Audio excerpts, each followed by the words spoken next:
Silent Spring. Rachel Carson's environmental science book Silent Spring is a classic. The book was published on September 27, 1962, and it documented the negative environmental effects of pesticide use without regard for the environment. Carson charged the chemical business of promoting misinformation and public officials with blindly embracing the industry's marketing promises. Key points. The most significant drawback of pesticides is that they do not specifically target pests. DDT can be harmful to people even if they do not come into direct contact with it. More education, as well as alternative, environmentally friendly methods of crop preservation, are required to mitigate the adverse impacts of pesticides.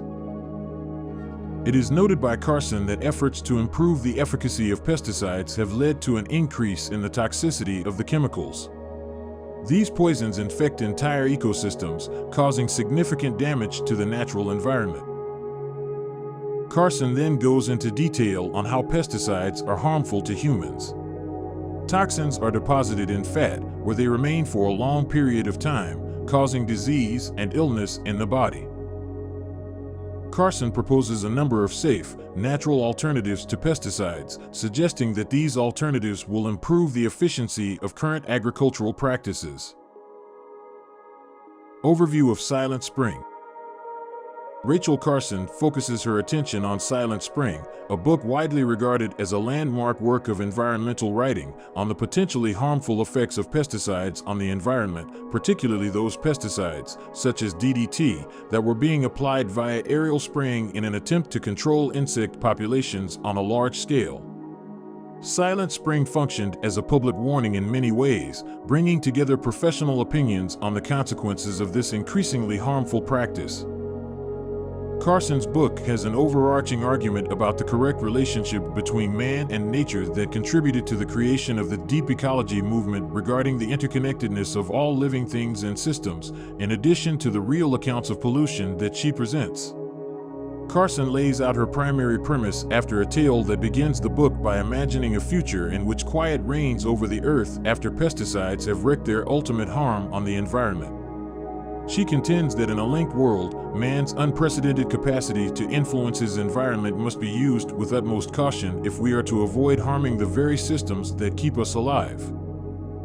Carson begins her public education endeavor by describing the primary pesticide families in use, referring to them as biocides because their effects are not limited to insects.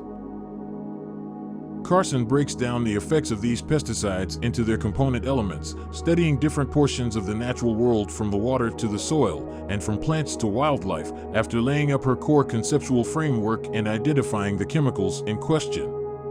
She marshals an impressive array of anecdotal and statistical evidence, citing expert testimony along the way, to show that pesticides are far deadlier than their manufacturers admit and that in nature, they will accumulate and interact to create effects that are difficult to predict, especially given that the U.S. provided almost no funding for research into the subject.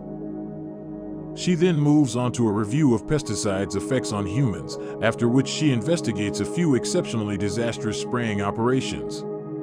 She scathingly attacks the joyous marketing of dangerous pesticides, uncovers the near-constant presence of such chemicals in people's food, highlights the lack of control of these chemicals, and then delves into the evidence that these chemicals cause cancer. To sum up, she claims that pesticides are not only harmful to the environment and humans, but that they have also failed to achieve their goal. Pests typically return massively after spraying, disrupting nature's built-in system of checks and balances. Furthermore, many insects are gaining resistance to new insecticides at an alarmingly rapid rate, like an arms race. The only way ahead, according to Carson, is to mimic natural systems methods, seeking biological rather than chemical controls whenever possible, for example, finding and deploying pest predators rather than simply trying to eliminate pests with poisons. Carson believes that, given the evidence she gives, the only prudent course of action is to abandon the flashy, arrogant pursuit of the simple solution and humbly return to the road less traveled by, letting rid of the assumption that nature exists solely to serve humanity's needs.